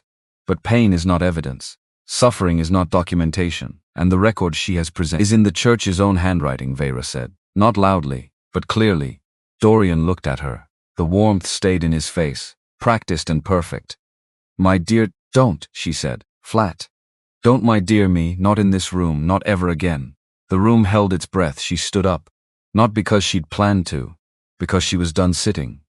You called me troubled, she said. You'll say my pain distorts my account. You'll say the records are unreliable, unverified, produced by someone with grievance. She looked at him directly. You've said all of these things before, to me, to Dale, to every woman who tried to speak in that priory before they learned that speaking made it worse. She paused. You have been doing this for 30 years. You know exactly how to make the truth sound like delusion. He looked at her with the expression of a man being very patient with someone unreasonable. She was so tired of that expression. But here is what you don't get to do anymore, she said. You don't get to be the only voice in the room. Because I'm in the room, and Dale is in the room, and 5 other women are in the room, and Bryn is in the room. She felt something solidify in her chest. Something that had been liquid and uncertain for 18 years finding its final shape. And we are not troubled. We are not delusional. We are not your entries. We are the people who survived what you did, and we are standing in this room on our own feet saying what we know. And there are 7 council lords sitting on that dais and 200 people in that gallery, and everyone in this room is going to have to decide. She looked at the dais, at Aaron, at each of the 7, whether the word of an archpriest is worth more than the testimony of 7 women and a northern king and a lord commander who just publicly confessed his own failure to act. She breathed. I have been asking that question for 3 years. I'm asking it out loud now, in front of everyone. The room did not erupt. It did something more powerful than that. It stayed quiet. Not the held breath quiet of before. The quiet of a room where something has shifted and everyone is adjusting to the new weight of the air. Dorian opened his mouth. Sit down, said Council Lord Aaron. Dorian blinked. You were not given the floor, Archpriest. Aaron's voice was neither warm nor cold, just certain. The voice of a man who has decided. Sit down. And Dorian Vale, Archpriest of the Church of Pale Light, man who had held the spiritual and administrative authority of this kingdom for 30 years. Man who had handed silence to people like a gift and collected the debt for decades, sat down. She sat down too. Her hands were shaking. She pressed them flat against her knees where no one could see. Orin, she thought. I said it, I said all of it. Out loud. The council deliberated for 4 hours. She sat in an antechamber with the 6 women and Kale and Idris and a pot of tea that nobody touched and a fire that everybody stared at. Nobody spoke much. There wasn't much to say. They'd said it. All of it. Everything they had was in that room, and now it was in other people's hands, and there was nothing to do but wait. She sat with the satchel in her lap, the scroll inside it. Dale sat beside her. Not close, respectful distance, but present.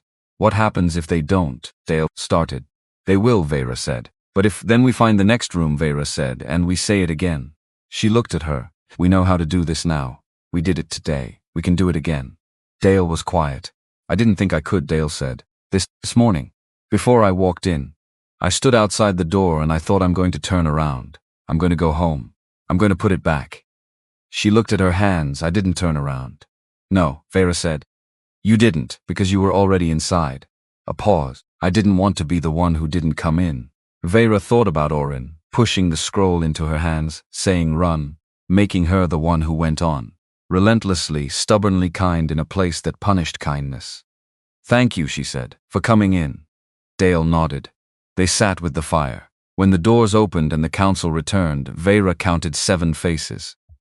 She'd gotten very good at reading faces. 3 years of Dorian's face alone had calibrated her considerably.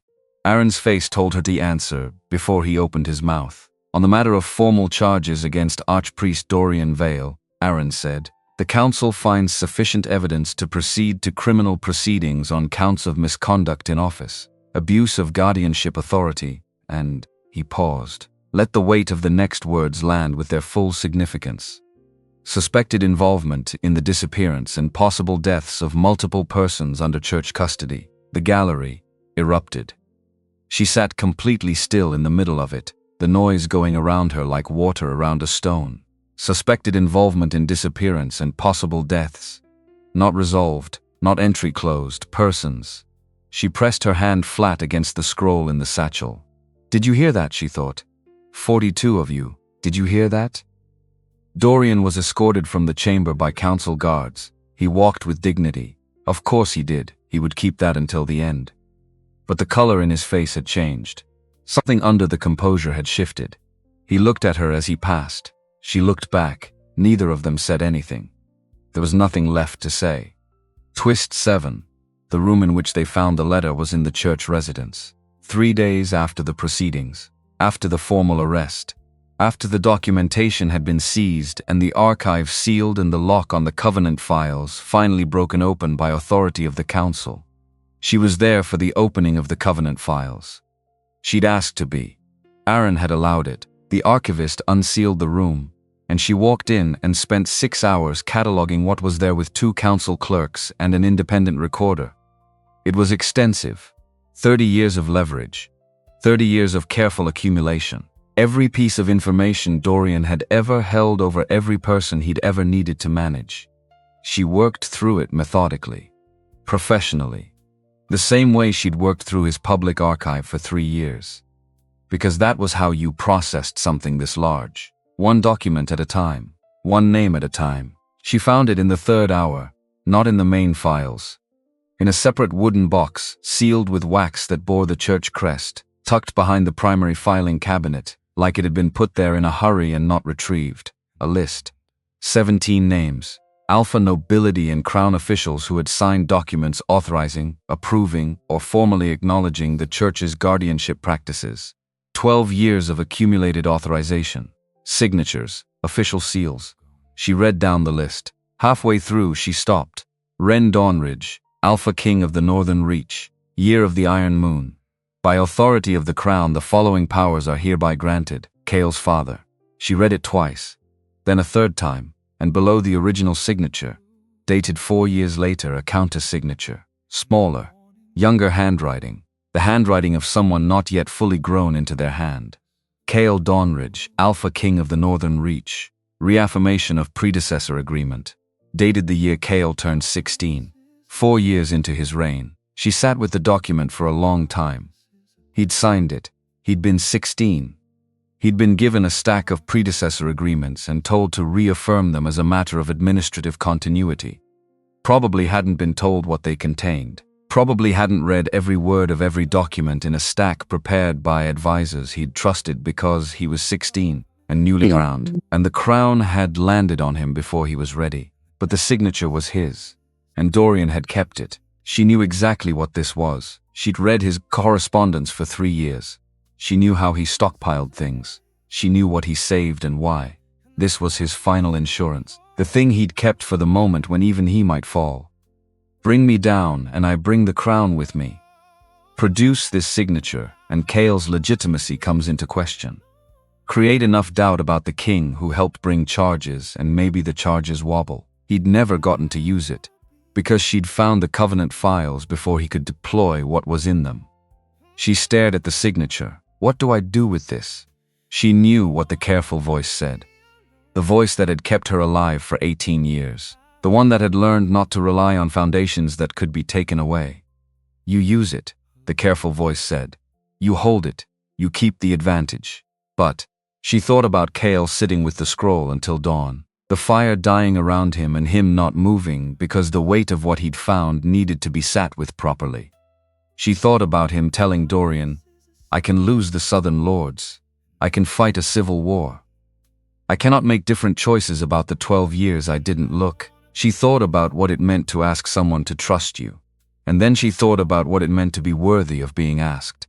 She folded the document, put it in the satchel with the scroll, walked out of the Covenant room, found Cale.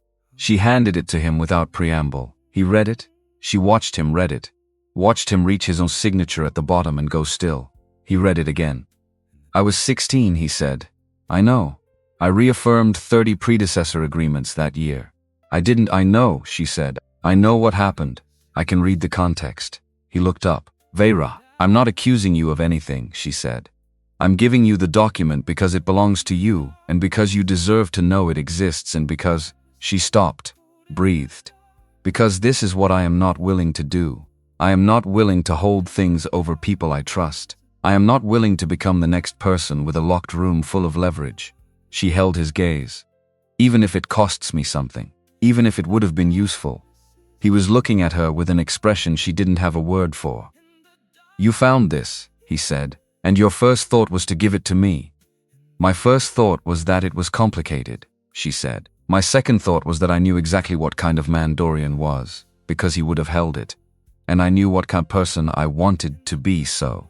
She shrugged, one shoulder, controlled. Here. He looked at the document. I didn't know what I was signing, he said.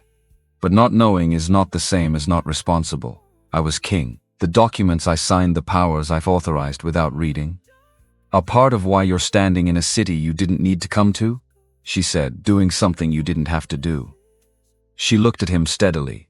I know what you signed. I also know what you've done since you found out. People can be both things. He was quiet for a long moment. Then he said very carefully, what happens now? With this? That's your choice, she said. You can submit it to the council as part of the full review Idris recommended. You can disclose it before anyone else finds it. You can control the context, a pause, or you can decide something else. But it's yours to decide, not mine, not Dorian's. She looked at him.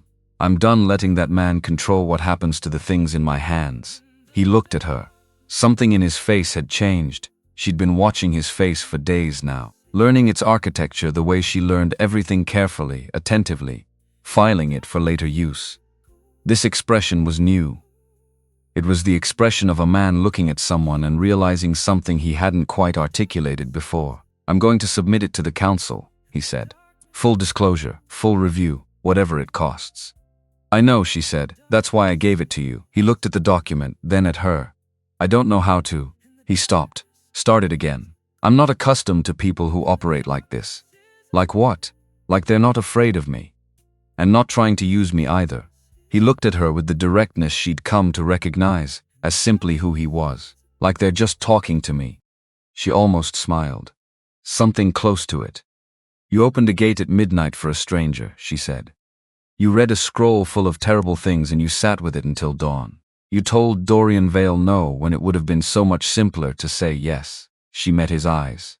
You are quite easy to talk to when you're being yourself. He was quiet. You weren't afraid of me either, he said eventually. That first night. I was terrified, she said. I was absolutely terrified.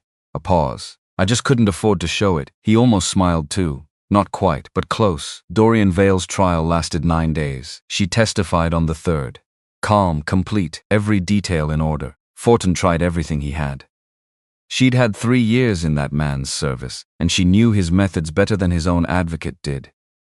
And she answered every question, with the precision of someone who had spent those 3 years, not just surviving but watching. The other women testified on days 4 and 5. Bryn testified last. Her account of the culture inside the priory, of the systematic way in which resistance was identified and managed, of the specific methods used to ensure silence was the kind of testimony that couldn't be argued with, because it wasn't personal. It was structural. It described a machine. And describing a machine in detail means anyone with eyes can look at the machine and recognize what they're seeing. Fortin attempted 3 objections during Bryn's testimony. Aaron denied all 3. On the 9th day, the verdict was delivered, guilty, on all counts. The language was specific and complete and left nowhere to go. Dorian stood very still when it was read. For a moment, just a moment, the composure cracked. Not into grief, not into remorse, into something harder than either of those things. Fury, she thought. He's furious.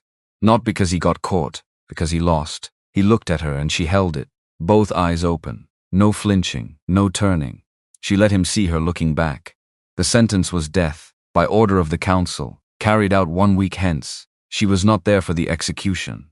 She'd thought about going, had stood in the street outside the council building at dawn of the appointed day, and looked toward the square where it would happen, and decided she didn't need to see it. She didn't need to watch him die to know that it was over. She already knew. She'd known when the verdict was read. She'd known when 6 women walked out of that chamber and stood in the cold morning air and looked at each other and didn't say anything because there was nothing to say. When Bryn had put her hand briefly on Vera's shoulder and then walked away toward her own life. She knew. She went back to the inn instead, sat with the scroll, opened it and read all 42 names once, slowly, the way you read something important, out loud, alone in a room, just her voice, just the names. When she got to the end, she read Oren's name. It wasn't in the scroll. Oren's story was different, his death different. But she read his name anyway, added it, because he was part of this, because he should be part of this. She closed the scroll, set it on the table, breathed. 3 months later. The thing about rebuilding is that it's slow. Not in the dramatic sense, in the literal sense. Day by day. Decision by decision. Each choice feeling small when you make it, and only visible as significant when you look back from a distance. The council's formal review of church authority took 3 months to begin and would take another year at least to complete.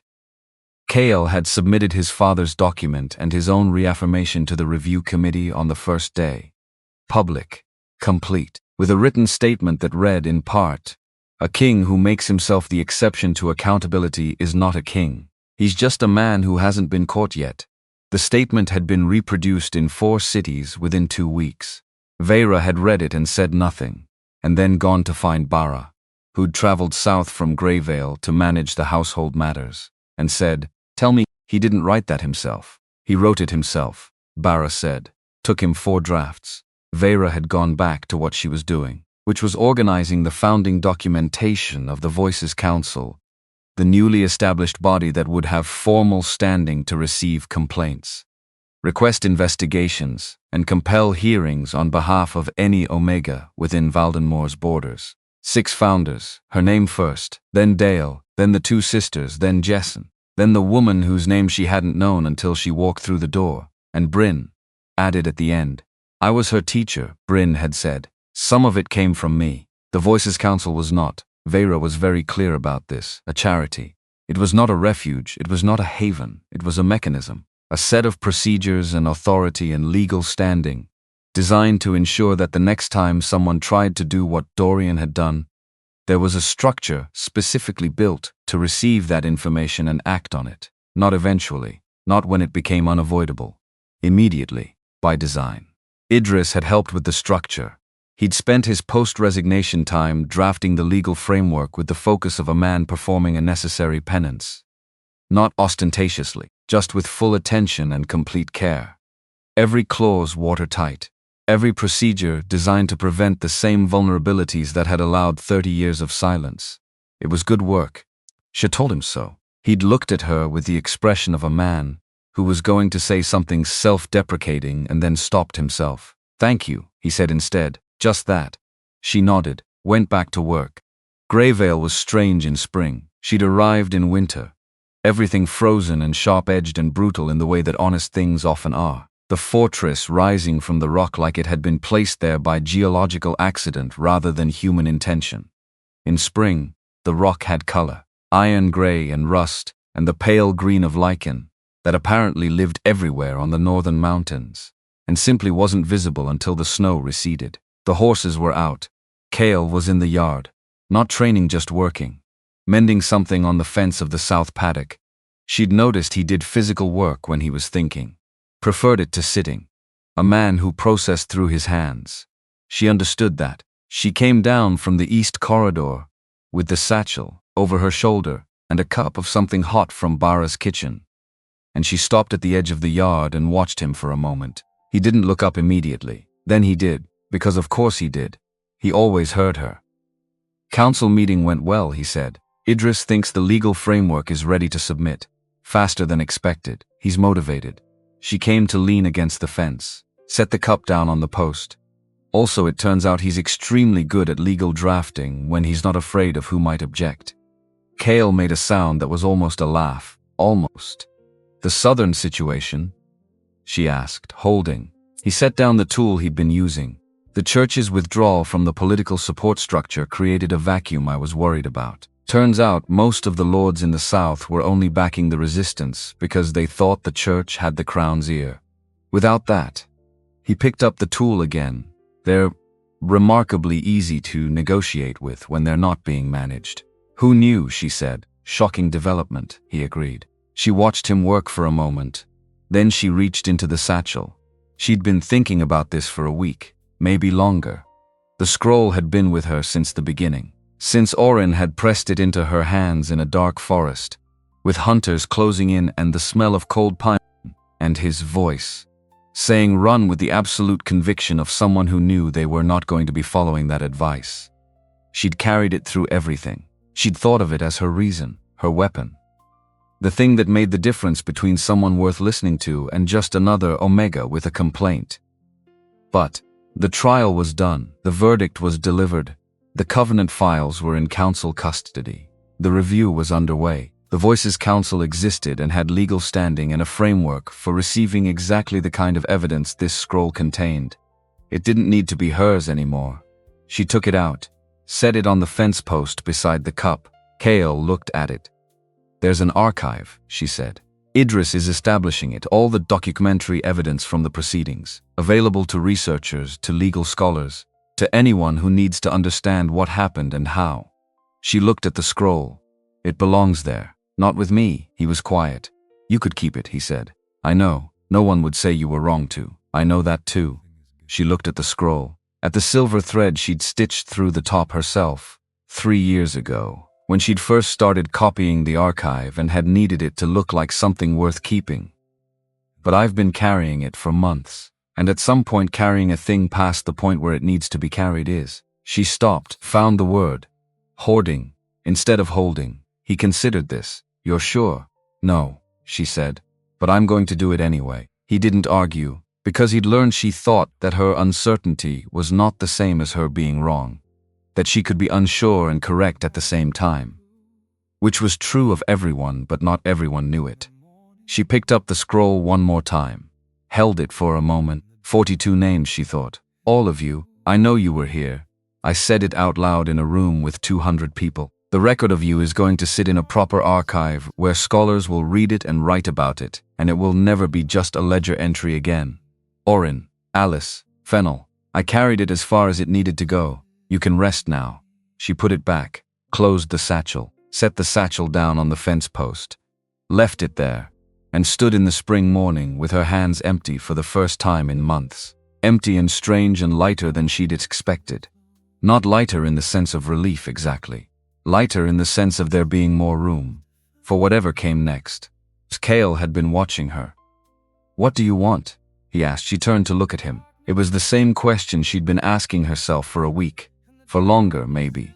For the 18 years she'd spent surviving instead of living. What do you want? Not what do you need, not what's the next step. What do you actually want? I want to build the Voices Council into something that works, she said.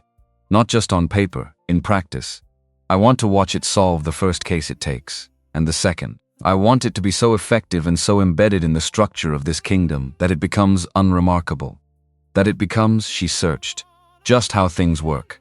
That'll take years, he said. I know. Where would you do it from? She looked at the fortress rising behind him. Stone and pale lichen and the particular quality of northern light that she'd come in through a winter gate and hadn't expected to find livable. She'd found it livable. More than livable. I was thinking, she said carefully, that Greyvale has a good deal of administrative infrastructure, staff, resources, proximity to the Northern Territory where the Voices Council will do most of its early work. She held his gaze. If the Northern King were inclined to host the Council's operational center for a reasonable period, while the formal structure is established, he looked at her. A reasonable period, he said. Open to negotiation, she said. And the Northern King himself, he said. Is he included in this arrangement? Or just the administrative infrastructure? She let that sit for a moment. The careful voice, she thought. Right on schedule. Don't build a structure on someone else's. But she'd thought about this. She'd thought about it carefully and specifically and with full attention. Not through the lens of fear. Through the lens of everything she'd actually observed. Cale Dawnridge opened a gate at midnight. Sat with 42 names until dawn. Burned a letter in front of a messenger. Submitted his own signature to a public review rather than bury it. Said no to the most powerful man in the kingdom when yes would have been so much easier. This was not a man she was afraid of. This was not a man she was building on top of. This was a man standing beside her, on his own 2 feet, with his own reasons. The Northern King, she said, is included in the arrangement. Something moved in his face. Slow. Like sunlight crossing a long stretch of gray stone. I should tell you, he said, that I'm not an easy person to live with. I wasn't easy to live with either, she said. Apparently I memorize maps and develop independent tactical assessments without telling anyone. Yes, he said. That was alarming the first time. You adapted quickly. I did. She almost smiled, the thing that was almost a smile she'd been suppressing for days. She let it arrive. He looked at it like it was something he intended to remember precisely. We should probably also discuss, she said, that I am going to challenge you on approximately every significant decision, and refuse to simply defer to your authority when I think you're wrong. I assumed, he said, and that I am not interested in being protected. I am interested in being a partner, he said. She looked at him. I've been thinking about the word, he said. Since the Drake-Kell Mountains, when you identified the shale shelf and I told you to stop riding behind me. He met her eyes. That's what I was asking for then, without knowing what to call it. She let the word sit between them. Partner. Not protector and protected. Not alpha and omega in the old architecture of the word. Something different. Something that didn't have 30 years of institutional weight behind it yet. That works, she said. He nodded. Then he reached out and she shook his hand. Deliberate. Firm. Because the moment called for something concrete, and this was concrete. He held on a second longer than a handshake required. She let him. That evening, she sat in the East Room, her room. She'd stopped thinking of it as a guest room weeks ago with ink and paper, and wrote the founding statement of the Voices Council, not the legal framework. Idris had that. The statement of purpose. The thing that would appear at the front of every document the council produced. The thing that anyone could read to understand not just what the organization did but why it existed, and what it believed. She wrote it 4 times, crossed out 3. The 4th one she read back to herself out loud, listening to how it moved. The Voices Council exists because silence is not natural. It is constructed. It is maintained by systems that benefit from it, and dismantled by people who refuse to accept it. This council is an instrument of that refusal. It receives what has been silenced. It amplifies what has been quieted. It keeps the record so that no one, not a king, not an archpriest, not any authority in this kingdom, can arrange for someone to simply stop existing in the official account of their own life. Every person who comes to this council will be told the same thing. I know you were here. Your name is real. What happened to you is documented, and we will not stop until the person who did it is held to account. This is not charity. This is not mercy. This is the basic work of a society that wants to be worth living in. She read it a 5th time, set the pen down, looked out the window at the dark northern mountains, at the stars beginning to show through the cloud, at the world that was exactly the same as it had been 18 months ago and completely unrecognizable. Orin, she thought, one last time, because she would always come back to this. She had accepted that. I built a thing, with my own hands, from the scroll you gave me and the people who stood up and the man who opened a gate at midnight.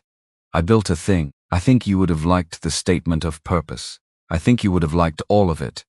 She folded the paper, tucked it into the new satchel the one Bara had produced from somewhere without being asked. Plain leather, well made, nothing special except that it was exactly right. She'd put Orin's cloth in there. The embroidered name, Alice. The piece of vellum in a child's handwriting. I was here. Those she was keeping. Not because she needed to carry them anymore, but because keeping something and carrying it are different.